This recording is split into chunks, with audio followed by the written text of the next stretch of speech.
Did you know that Google Ads and Google Analytics do not count conversions in the same way? Hi, I'm Muna from Munalytics, and today we're going to be going over the differences between Google Ads and Google Analytics conversions. Firstly, if you are seeing a difference between the two, I do suggest you check the attribution settings, as your attribution settings may be different in Google Ads than they are Google Analytics. When I say attribution settings, I am referring to attribution models as well. And what attribution models are is how Google is going to allocate the conversion. If they are using different models, then the way the conversions are split may be different. The look back window is set by default for 30 days in Google Ads and Google Analytics. However, in Google Analytics, it can be adjusted to go up to 90 days, which again may affect the conversion numbers you're seeing. With the settings out of the way, just to make sure that everything's like for like, because if it's not, you won't see the same numbers in the first place. Let's talk about some of the core differences between the platforms that you can't change. The first one, and one of the most important ones in my opinion, is conversion dates. If someone clicked on your ad on a Monday and converted on the Thursday, so they went around and they come back and converted, let's say, Google Ads would give the credit to the conversion on the Monday because that's when the click happened, whereas Analytics would give the credit of the conversion on Thursday because that's when the form, for instance, was submitted on the website. Second one may just be you're not waiting enough time. Google Ads usually processes within 24 hours, whereas Analytics can take 48 to 72 hours. As a rule of thumb with Google, Meta, or any other platform, when you're paying, they give you the data a lot quicker. When they have their free options, normally you get a bit of a delay in the data. I would say waiting for at least 3 days after the period you're checking before looking at the data. The way it counts conversions, Google Analytics by default is set to count every event that happens. So let's say if someone fills out your form, gets to the thank you page, then refreshes that page. That would be two conversions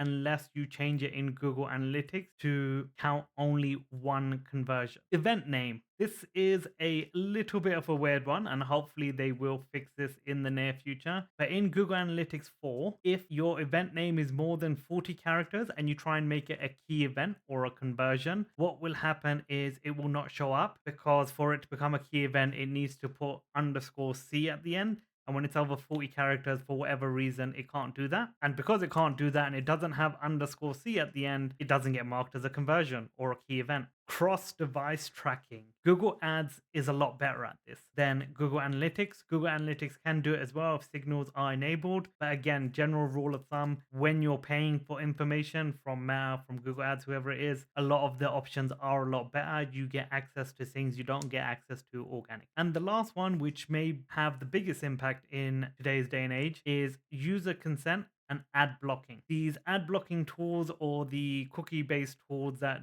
make sure that people accept cookies first tend to block GA4 a lot more than they do Google Ads. GA4 works off a cookie, so someone effectively has to accept that cookie depending on where they're located in the world. Otherwise, you're not allowed to send information back. So GA4 collects none of that event. Whereas with Google Ads, it doesn't work off the cookie. Rather, it sends information back when someone completes an event. That means that it doesn't rely on the cookie, the person really accepting the cookie, and it doesn't get blocked by as many of the ad blockers and other stuff like that. That being said, some ad blockers do still exclude both.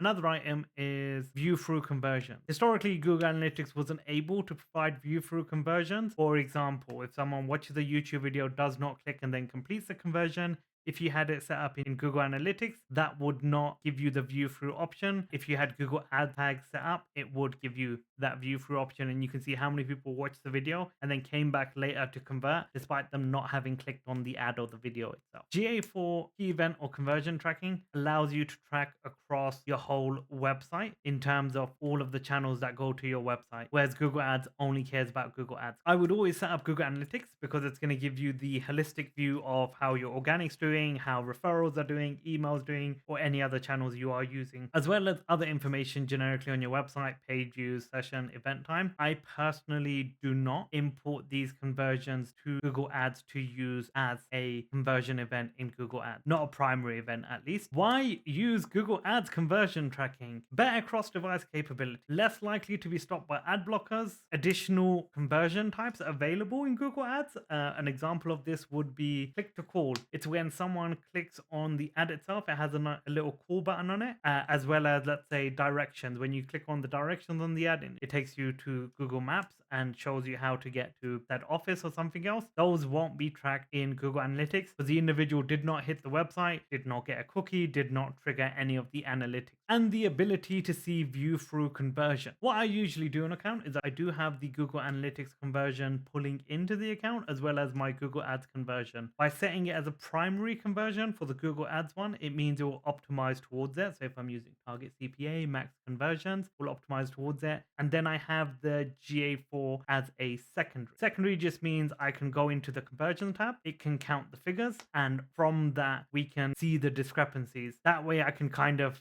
flag up right away if there's a huge discrepancy, maybe one form of tracking isn't working as intended. Again, still set up both. They both give you different bits of information and both are useful in their own right. But when it comes to advertising and optimizing towards ads, I prefer to use Google Ads conversion track. To take this a step further, you can actually import offline conversions into Google Ads. Let's say someone fills out a lead, they complete the lead and they get in touch about, let's say, a plumbing service. You can actually feed back information to Google Ads and say, hey, this person converted and they generated $1,000 in revenue for us, rather than just having lead conversions. Pretty easy to do. Does need a bit of work with CRM if you're using one, or just feedback based on each lead that's been submitted. And you can feed that information back into Google Ads and get values against lead conversion. As always, if you have any questions about the differences between Google Ads conversions, Google Analytics conversions, or anything else tracking related, feel free to leave me a comment below.